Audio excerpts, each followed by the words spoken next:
We are on Daf Chaf Amid Beis. The Gemara had told us about the Asiris Efa, the daily korban of mincha, of meal offering, the meal offering that the Kohen Gadol would bring every single day. From he would give a tenth of an efa, of which half would be brought in the morning and half would be brought in the afternoon. And the Mishnah told us if he passed away in midday, that the rest, the afternoon korban, which would be brought from the community. And Rabbi Yochanan said that the way he would do it every single day, the manner within which this korban would be consecrated, was that it was done as a whole, and then he would sanctify half. It would sanctify half in a vessel in the morning and half in the afternoon. And Rish Lakish said, no, he had to consecrate it, donate it, and also sanctify it, be mekadesh it in a vessel all as one, and then split half and half. And so yesterday we saw a question on Rabbi Yochanan, and now the Gemara says, in the first words of the line of Pligi, it's about 15 lines. In Pligi, our Masnita Pligi, our Rabbi Shimon ben Lakish, that our Mishnah is a question on Rabbi Shimon ben Lakish, because we saw this scenario: if the Kohen dies midday or becomes Tameh midday, whatever it is, and we have to establish another Kohen midday, another Kohen Gadol. So the first Kohen had donated a tenth of an ephah, of which half he's already brought as a korban. The other half he can't bring because he's no longer a Kohen Gadol. The new Kohen Gadol is going to have to bring the afternoon one. But as we said, he has to donate a complete asiras ephah. He has a complete measure, of which half is going to be brought in the afternoon. So the Mishnah says, so what we have is two halves are actually sacrificed or brought on the mizbeach. Ushnei chatzoim avudim, and two halves are go to waste, are lost. The second half of the morning kohen and the first half of the afternoon kohen are of no use, because you have to sanctify a whole amount, and then only half is taken. V'tani Allah, and about that halacha that we said that the two half that go to waste are lost. Mechza rishon and mechza sheni to uber tzurasim. The half of the first coin and the half of the second coin cannot be burnt up as a korban that goes to waste, a korban that is excess, that needs to be burned, or rather you have to wait till tomorrow until it becomes invalid. Now, remember the halacha. The halacha is that any korban that is invalid, if it's an intrinsic invalidation to the korban itself, meaning it's sanctified and incorrect in and of itself, so it needs to be burned, and can be burned right away because it itself is no good. However, if it itself is a valid korban and some secondary invalidation is not allowing you to bring it, so then you have to wait till the next day to uber tzurasan. Literally means till it goes it goes sour, it goes bad, and that's usually till the next day with meat. With flour, it's not going to be that way. But the idea is that you have to leave it overnight, and then it becomes intrinsically invalid, and then you can burn it. So over here too, we learned that it has to go to Beis HaSreifa after to Uber Tzurasan, after it becomes intrinsically validated. Now, according to Reish Lakish, that it gets sanctified in a vessel, so it itself is sanctified and sanctified in a way that you can't bring it. So it's an intrinsic invalidation, according to Rabbi Yochanan, that says that it was never sanctified until you're ready to bring it. So then it was never sanctified yet. So we understand that you have to wait till the next day. So that's a question to Reish Lakish. Pasar lak Rabbi Shmuel. So you're going to learn this idea like Rabbi Shmuel, the Amar Isara Mekadesh K'Shakayim Miskarif Isara Mekadesh, that he first sanctifies it, the Isara, the entire measure, when he donates it, but he doesn't put it into a holy vessel until he's ready to bring it. So Reish Lakish is going to agree to Rabbi Yochanan that it does have to be that even though that it has to be sanctified as a unit, it doesn't go into a vessel as a unit, and rather it goes into a vessel as a half when you're ready to put it on the mizbeach. Yes, Michael. What I'm missing in this whole discussion, I'm missing it in the Gemara, and I'm missing it in your explanation. It says in Menachos, he could bring the whole amount that he needed for the day. He didn't have to go home at lunchtime and bring the second half. He just brought the whole thing in the morning. He wasn't allowed to go home and bring it. I'm saying, it says he may bring the whole thing in the morning. He doesn't. They don't force him to go back and bring another one or get an. I don't know how he would get it, but it says in Menachos specifically that he would bring the whole thing in the morning. He didn't have to. He could bring the whole thing in the morning.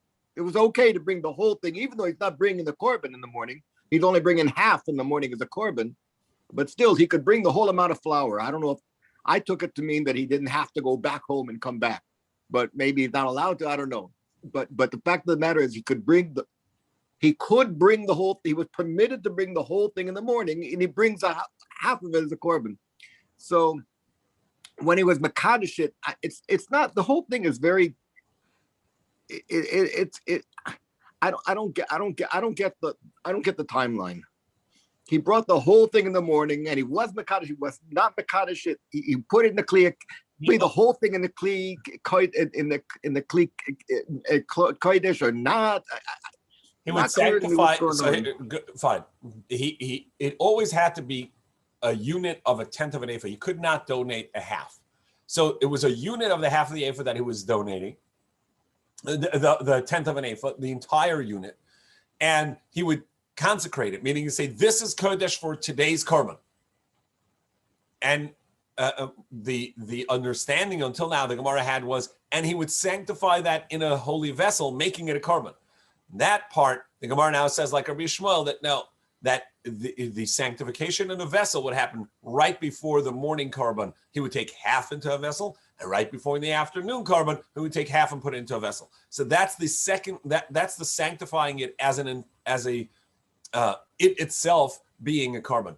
When he consecrated it, when he donated it as a unit in the morning, it became the property of the Beis Hamikdash. But becoming the sanctity of the mizbeach, that happened in a vessel right before the korban on each half separately. Now, the Gemara says, even though that we know that the Kohen Gadol would bring a Sirus Ephah as a daily korban from his own funds every morning, every day, and then half in the morning, half at night, but this was also a korban that every Kohen would bring on the day that he was inaugurated in his service. His inaugural day, he would also bring such a korban.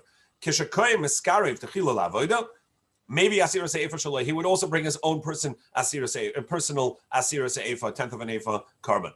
And he would have to do the service on his own on that day.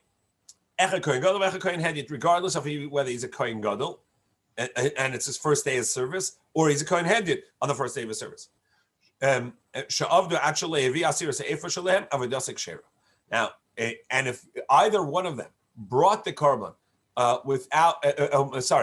did service in the korban in Beis Hamikdash without doing the korban, avodas kshera, nevertheless, the service would be kosher. That's the text we had.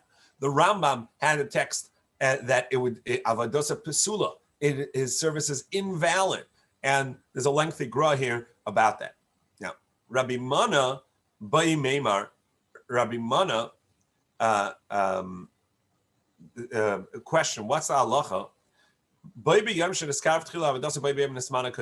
happens if on the inaugural day of someone's service, a Kohen, that the first day he is doing service, he was inaugurated to be a Kohen Gadol as well. So he's got a double duty. As a Kohen Gadol, every single day he has to bring in a Asir Se'efa. On an inaugural day, the first time he's doing service in the Beis Hamikdash, he has to bring Asir Se'efa.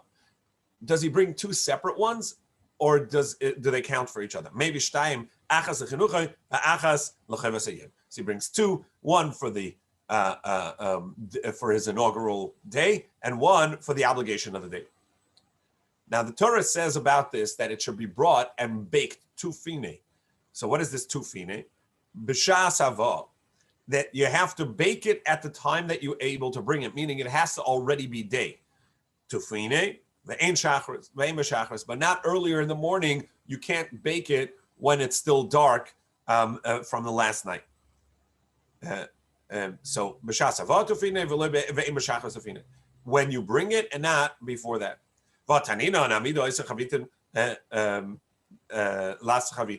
And what we learn that one of the first things they would do in the morning in the Beis Hamikdash was that the Kohen would get up and heat some fire and a pan in order to make a mincha offering. So seemingly that's for this karban. Amar Rav Chi Barada, la'aseis chamin l'rekucha or l'revucha. That was hot water for a mincha that gets boiled in hot water or to soften up this dough, but not that it would actually bring this karban in already. That the baking of it had to be done while it's once the morning had already come. Rabbi Yosef b'shem Rabbi Chanina, matagna v'achar kach. Rabbi Yosef said in the name of Rabbi Chanina that he would first fry it and then he would bake it. Rabbi Acha b'shem Rabbi Chanina. However, Rav Acha said in the name of Rabbi Chanina, no, he first would bake it and then he would fry it. Tufine, and so the way to explain the word tufine, which is an odd word, it's peculiar, it doesn't show up in the Torah. So te'afena no, that it means that you should bake it when it's still raw, and meaning that it's all, as we'll see, it's already somewhat fried. Rabbi Omer te'afena no, that it should be baked nicely, meaning that it is still clean, and if you fry it first, then it's already got some burns on it. Rabbi Deisa Emer te'afena noi asin, that you should bake it very well. So asin ilan plukta kani plukta, and these machlokas are actually the same. The way to interpret the word actually match the way to interpret how you actually bake it. The one that says that it's to be nice, so that means you first bake it, and then you only then do you fry it. The one that says that it should be raw, somewhat baked, rare when you bake it. So first you're going to fry it, so somewhat cooked, and then you bake it. So we're going to have a machlokas over here in what the order is, and also what the meaning of the word is. And this third opinion that we saw, that that you're going to make it very nice, so you bake it, you fry it, and then you bake it again. So that's where it's done very well. Now, in our Mishnah, we said that the Tanai basin, the condition of the basin is that the donation of the Kohen Gadol is conditional. That if the Kohen Gadol would die, the rest of the carbon is going to be brought from communal funds. However, Rabbi Yehuda said that it comes from the heirs from his estate. So loisev dabar. This is not only about shemes if the Kohen Gadol died, as I mentioned before. Elafila nitma, if it became invalidated because it became tamei midday, and then also the same thing. The rest of his carbon can't be brought because he's no longer an acting Kohen Gadol, and we have a new acting Kohen Gadol in his place. So the same is going to be true. And even if he became invalidated because he had a blemish, he broke a leg or something, and so now he can't do the service. Somebody else is going to come and be the Kohen Gadol in his place, and he will not be able to complete the service. And so the rest of the carbon can't come from his morning carbon, from his second half, because he's no longer Kohen Gadol. So the replacement full Asira Se'efa, which half of which is going to be brought in the afternoon, is going to come from the communal fund. Tani Rabbi Yehuda ben Pazi. Similarly, we have Rabbi Yehuda ben Pazi says Va'afilu nitre the Bardalia from the place Bardalia Afilu nitre mimu, even if he becomes invalidated on account of a blemish. How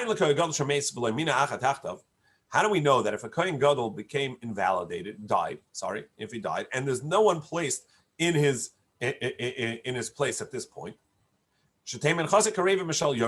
that his descendants, his estate is going to complete the carbon. This is Rabbi Yehuda's opinion that it's the estate that pays it, not the communal fund. It says Mibanov Ya'ase also. The simple reading of the verse is, and a Kohen Gadol, and a Kohen who is anointed or inaugurated in the place of his father, he shall do this.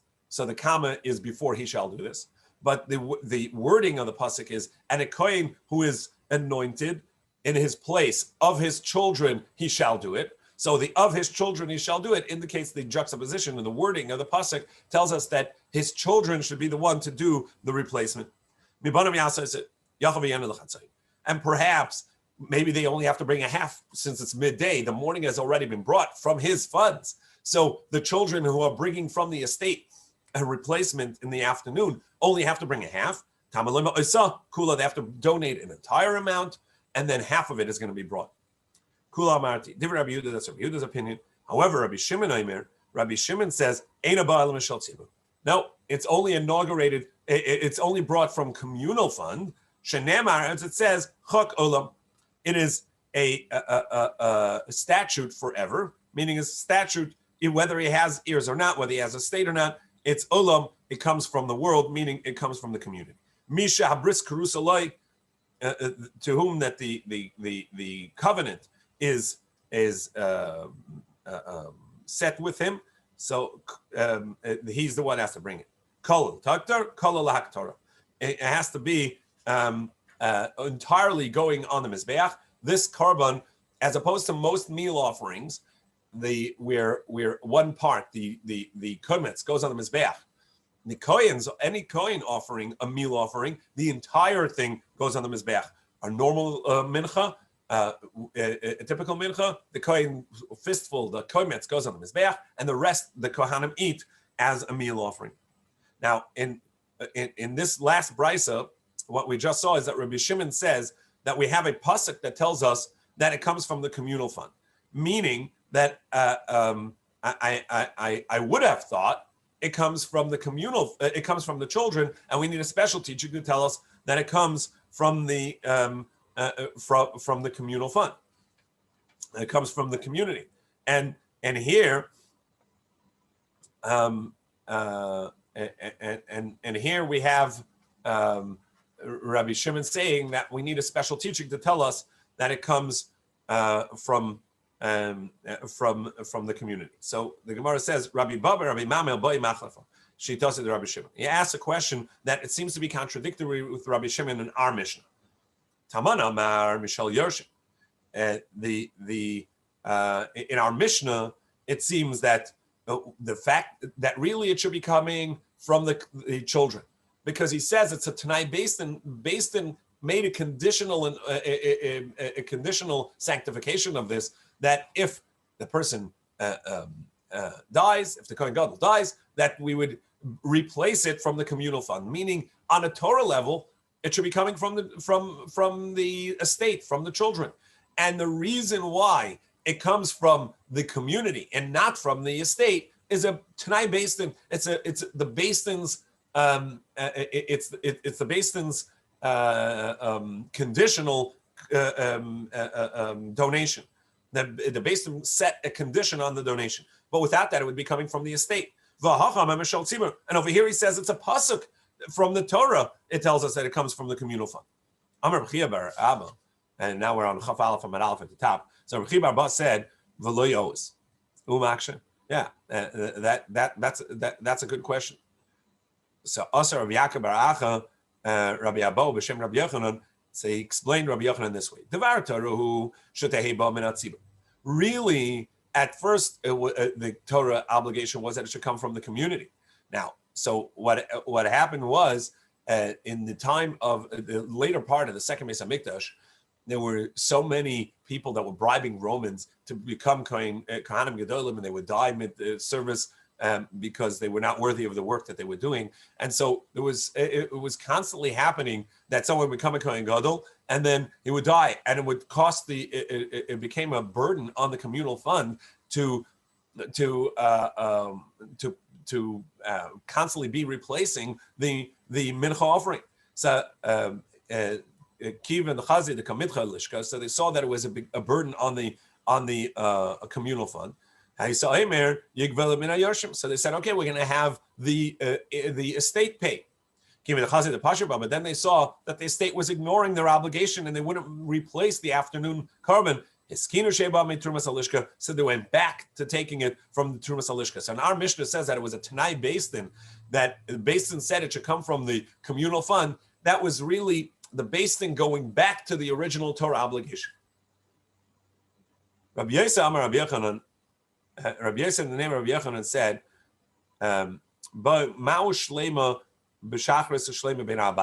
so this that it said that it has to come complete. Does he have to bring a complete carbon in the afternoon as well? As we explained, that he would bring a full measure in the afternoon, half of which would be brought. Or does he bring a complete one in the morning and nothing in the afternoon? So the Kohen Gadol died, let's say yesterday, 2 days ago. In the afternoon, they brought another full measure, half of it in the afternoon, because that morning only half was brought. But the next day, when there isn't yet a Kohen Gadol replacement, so we have a communal fund that's paying for the morning and for the full Asiras Eifa. Now the Kohen Gadol, we know he has to split half in the morning, half in the afternoon. How about if it comes from a communal fund? Does it have to be half in the morning, half in the afternoon? No, because that's a mitzvah of the Kohen. Do we say the entire thing comes in the morning? Yes. Do we say that he also needs something in the afternoon, so he's going to bring another entire measure in the afternoon? That's his question. And if you're going to tell me that, yep, it does have to say the chsiv minchas tamid, that it has to be a full measure, a constant, one in the morning, one in the afternoon, and the obligation of splitting half is only the Kohen Gadol. So when it comes from the communal fund, you're putting a full Asir Seifa measure in the morning. That's double the amount. And a full Asir Seifa measure in the evening. That's double the amount. What about the oil that comes along with it, which was Shlishas Ahin, Shlishas Lugin, which is 3 lug? What about that? Mahain, Shlishas Lugin, Shachris, or Shlishas Lugin, Ben Arbaim. Do we say that you take the full measure in the morning, just so you take like the full measure of flour in the morning, so too the full measure of oil? Or the oil is always split regardless of how much flour you're bringing. But problem being that you're not going to have the same ratio of correct, oil to and flour. the ratio will be double the amount of flour to one amount to the amount of oil you usually have. Correct. This is also a question that you have to ask. Another question to ask is, if you have a double amount in the morning, and the Kohen would normally take a kamitza, do you take 2 kamitza of frankincense for it, or 1 single measure of kamitza for it, of frankincense? Do you take both measures of frankincense in the morning, and 2 in the morning, 2 in the afternoon? Or do we say, no, the frankincense measure, fistful, is only 1 per day, per morning and per afternoon, and not 2 in the morning, 2 in the afternoon. Even though the flour is double, the frankincense will not be double. Didn't we learn that the kometz? Didn't we learn that from the mincha of a minchas chayte, from a sinner's mincha? So there, the halacha is there's 2 frankincense, one for each measure. So to over here, there's going to be 2 frankincense measures, 2 fistfuls, 1 for each measure. Also the 3 lug measure. Didn't we learn that from the evening tamid, the evening daily carbon of an ola? Just as over there, it's 3 lug of oil. So too over here, it's 3 lug of oil per asira sa'eva for the entire thing. Mataman tzrichale, and just as over there, we have to question whether it's 3 lug in the morning and 3 lug in the afternoon, separate, or it's half of it in the morning and half in the afternoon. So too over here, afkan tzrichale. So too over here, we have to have a matter of doubt of whether or not you're going to bring the full measure of. If you bring a full measure of flour in the morning, do you also bring the full measure of oil and the full measure of frankincense of the kaimtzin and the fistfuls, and or do we say no? Only the flour is a full measure in the morning, but it's half the oil and half the kametz, and the Gemara leaves it at that question. Now the Mishnah had said the last based in condition or conditional donation from Basin was about the red heifer. The red heifer ash, which is the Ephah para aduma, which would go into the water and would be sprinkled on somebody that's tummy mace. And they made a conditional donation that when it's donated, it does not become sanctified to the degree that if somebody misuses any of it, uses it for personal benefit, that it would be a me'ilah, a misuse of hektish. So Rabbi Shimon ben Nachman b'shem Rabbi Yonasan, b'dino yeshayim aluba. That really it should be that there's me'ilah in because it's a carbon, and since it's a carbon, the Torah calls it a chatas, a sin offering. So anybody misuses it, even of the ash, which is still a part of the carbon because it's what you're supposed to use it for, then the me'ilah should be there. And based in change that by making a conditional donation that in order people not to transgress that. So the Gemara says, we learned that it's a chatas, that indeed you have me'ilah, you have the prohibition of misuse. And the drash that the Brisa said is that you only in the animal itself, but not in the ash. There's no me'ilah in the ash. Amar Rabbo. So Rabbo says you're right. On a Torah level, there's no me'ilah in the ash. Really, the ash. It's already the end of the carbon. The carbon, the avodah is done. The service is done, and so therefore there's no me'ilah after that. However,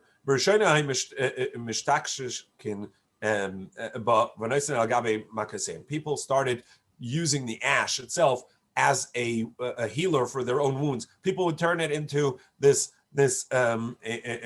self as a potion. So they based and enacted a prohibition by saying there's me'ilah on it. So people started getting worried. Wait, if there's misuse on this ash, and I'm in doubt, maybe I came into contact with the dead, maybe not. Now I don't want to use it. I don't want to get the red heifer water spritz me to make me tahor because maybe I'm misusing it. If I'm not tamei, then I'm going to be misusing it because there's no reason for me to be getting this spritz on me.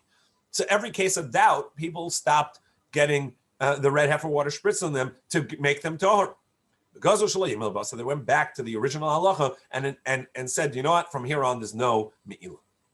Valakinin, and also about the birds. We saw this earlier as well, that when there was a coin that was between the box of the nests and a box of the other birds, that they would put it into the ola birds. But what about the person who is obligated in the chatas bird as well? So isha zois mayim miskapera. So how does woman get her atonement? Or maybe it's a tanai based in who this is the conditional donation that Basin makes, that when someone donates, that it would be replaced by the person who supplied the bird supplier to the Beis Hamikdash, who would bring hundreds of birds every day for the people that brought the karbanos. So Mesapek Esakinin, the one who supplied the Beis Hamikdash with the birds, who Mesapek Esapsulas Vasavudas, he would also supply for whatever coins were doubt. He would bring a few extra to cover whatever there was a doubt that it would go to one in each box. With this, we complete the 7th parak of Shekalim. We begin the last parak. So we're talking about things that you find in Shalim. What about bodily fluids? We know that if there is a zav or a zava, someone who had an abnormal menstrual flow or an abnormal semen emission, something like a gonorrhea. So any bodily fluid, even spit from that person, becomes tamei. So you see spit on the ground in Yerushalayim, so you can assume it's tahor, because nobody would be on spitting in the streets of Yerushalayim so as not to get tumah. Chutz mishel shuka elyon. Besides for the upper marketplace, as the Gemara explained, that's where the people that were tamei would gather, and there were non-Jews there as well, and they have the non-Jewish garment cleaners who would clean the garments of somebody who was a zav. So that was the upper market where there you could the zavin were there, and you can assume body fluid came from a zav. Different Rabbi Meir. That's what Rabbi Meir says. Rabbi Yossi says no, actually, even in the streets itself. However, since anybody that wanted to be tar all year round, they would keep themselves to the sidewalk so as and avoid anybody that's tummy. And in the street itself, where people are walking back and forth, that's where you have to be concerned that there was a tummy person. So b'shari all year round, shebe'emtza, in the middle of the road, tamein. That's where the tummy people would do. And therefore, if you found bodily fluids in the middle of the road, you would assume it came from perhaps from a tummy person. Shebetz, but on the side of the road, where everybody that was tahor had come back from the mikvah, ready to go to Beis HaMikdash, they would keep themselves there, tahorim. And so then any bodily fluid there, you would assume is tahor. However, at the time of Yontif, where there was a pilgrimage and everybody that came was ready to go to the Beis HaMikdash, so they kept themselves tahor. So therefore, in the middle of the road, the majority of people were tahor. That's where the majority of people were. And everybody was tahor over there. So bodily fluids there are assumed tahor. And on the side of the road, the minority people that were still tamei, they would walk on the side. So b'shas haregel sheb'emtza tahorim shebetzadim tamei. Mepnei. Because the way it always worked is that the minority would go off to the side of the road. If the minority all year round are the people trying to keep themselves tahor, pure, so they would walk to the side. And on Yontif time, because of the pilgrimage, because Aliyah L'Regel, most of the people were tahor, so the minority were the people that were tamei, and they would keep themselves to the side. All vessels that you find in Yerushalayim, so derech Yerida, if it was in the staircase going down towards the mikveh, Labeis HaTvila, so they're tamei because they assume they're on the way into the mikveh.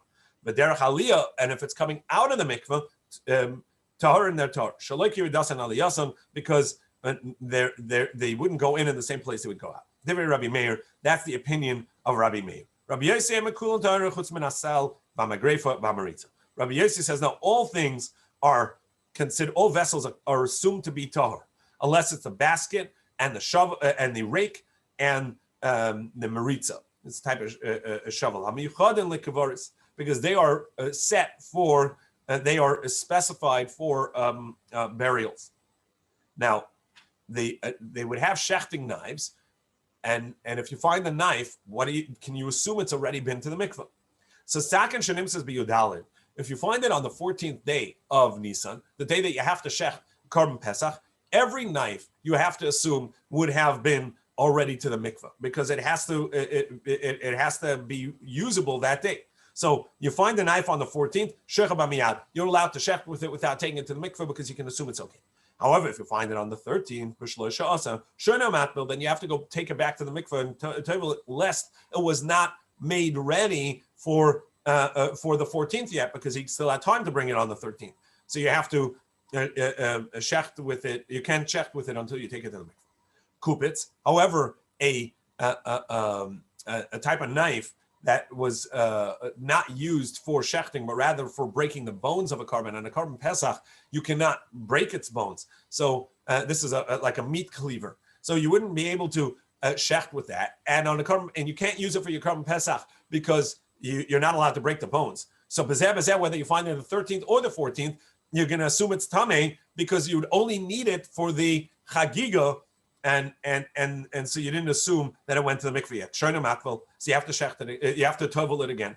However, but if the 14th day of Nisan is on Shabbos and you're not allowed to take this vessel to the mikveh, so you can assume it's already been to the mikveh beforehand, and you could shecht with it right away. But test vav, and on the 15th day, on the first day of Yontif itself, you can check with it right away anyhow, even with the kupitz, even with the cleaver, because you can assume it's been to the mikveh because you need it for the chagiga in any case. Nimtza kashura lasakin, if you find it bound to the knife, harehi kasakin, it's like the knife. Well, which way? That they're like each other, that it's pure. You can assume it's been to the mikveh like the knife, or vice versa. You can assume the knife has also not been to the mikveh. So Rabbi Avim Hashem Rabbi Shua Levi, so he explains why was the upper market considered tamei? Katzran shel nachrim hayasham, because there were the clothing garment washers that were up there, and they would wash the clothing of the people that were Azab, and so everything, all of the Tumah was up there in that marketplace. Amar Rabbi Chanina, also that up there in that marketplace, they would kill wild donkeys for as animal feed for the lions of the Colosseum and whatever. And in fact, some of these non-kosher animal dead blood would fill the streets of that marketplace, and the people coming up for Aliyah L'Regel would sometimes have to step up until their ankles in blood. Well, we have a dead animal, an avela, a carcass, that blood is coming out, and it's making us tummy. Well, the Chachamim didn't have an answer for them if it makes them tummy or not. So now we're going to get into machlokas about this idea. A nevela, which we saw in this past parsha, nevela that we read yesterday on Shabbos, that a nevela, a dead animal, makes a person tummy. What about the blood that comes from that? So Rabbi Shimon B'Shem Rabbi Shua Levi, Ma'aseh B'Preda Mishal Beis Rebbe. There was a story with a animal, a mule in the household of Rebbe, Shemeso, that died, and some blood came out of it when it died. And it said, even though that the carcass itself is going to be nevela, the blood coming out is not nevela. Rabbi Lazar shoyel Rabbi Simon ad kama, and Rabbi Lazar asked Rabbi Simon, is there a measure until how much? Because the statement seems all blood, and that's what it seems also in the marketplace that we were talking, the upper marketplace that we're talking about. However, is there a measure, or do we say an endless amount of blood will not cause tumah, or is there a measure? And he didn't respond to him. So he asked Rabbi Shua Levi. He said, yep, until a revius, which is, let's say, about 3 ounces. But once it gets that amount, if that blood congealed, it would be an olive size, and therefore it's going to be invalid. So up until revius tar, Yosem can't tell me, but more than that is going to be tummy. So Rabbi Lazar was upset that Rabbi Simon didn't respond to him, Shmuasa, to teach him this halacha. Rabbi Tzvi have a Yasim Masni Hadein Uvda. Rabbi Tzvi was sitting and teaching a similar this same halacha, the story with the household of Beis Rebbe, where a mule died and blood came out, and they said that it was tor. So Rabbi Yitzchak Babisna said, how much blood can come out and still be considered tor? Amalei ad revius tor, up until a measure of revius. Yosem McCain, what about more than that? Tummy, more than that. Yosem McCain, tummy. More than that is tummy, but bay, and so he pushed him aside. Amalei Rav Zrika watched this, said, begin to shalacha bay. He's asking a question. He wants to know if any more is also going to be tahor or is tummy. He understood that from your words. So why are you pushing him away? Amalei begin to lay have his die to be. It's not him, it's me. I'm very unsettled. The Amar Rav Chanan, and we saw this Gemara earlier. As Rav Chanan said, your life is hanging in front of you. That's somebody who has to buy an entire season worth of grain for at the beginning of the season, in the harvest. So somebody who can afford a little bit is going to buy some now, and he knows that later on in the season he'll be able to buy more. But somebody who can only afford during the harvest to buy grain for the whole year, he's very nervous that any time in the year his grain can go sour or moldy or wormy, and then he's going to have nothing to eat. So that's your life is hanging in front of you. You'll be afraid night and day. What's that? That's somebody who can't even afford to buy for the whole season, and he doesn't have his own grain, so he has to buy, but he can only afford to buy monthly. And so that's very expensive. So he's even more nervous. He doesn't know whether he's going to have food next month. And you don't believe in your life, that's somebody who's even poorer and cannot afford to buy a month's worth. and he cannot even afford to buy his own wood, so he has to go buy fresh bread from the baker, which is obviously more expensive, and he doesn't know where he's going to have money tomorrow. And I'm in such a state right now, I don't have funds even for tomorrow. I bought myself bread today, but I don't know where it's going to come from tomorrow. So what is the halacha indeed? Ma'ikadei. Hey, Rabbi Yehoshua ben Pesarah, al dam nevela shutar. Rabbi Yehuda ben Pesarah said, blood that comes from a non-kosher animal, from a dead animal, it's tahor. Mahu tahor. So wouldn't you say tahor that it means that no matter how much, it's not going to make anybody else tameh? And so that's proof to this idea that we had, the answer to our question, that blood from an nevela doesn't make tameh. So he said, no. Tahor milahachsha. Perhaps what it means that it's tahor, that it's not considered a liquid to make produce susceptible to tumah. As we know, produce is only susceptible to tumah if one of 7 liquids come onto it, and this is blood is one of the 7 liquids, and that's what it means. Blood of an avela doesn't count as blood in as much as that it won't make produce susceptible to tumah. Halitames betame, but in the idea of it making something else tumah, tameh, yes, it will cause tumah. Tamantanina. So we say, wait, what we learned, dama sheretz, the blood of a sheretz, of a rodent, also what we learned in this week's parsha, metame kibesora. It makes him tameh like the flesh of the rodent. Just like the flesh of the rodent makes tumah, so too the blood of the rodent makes tumah.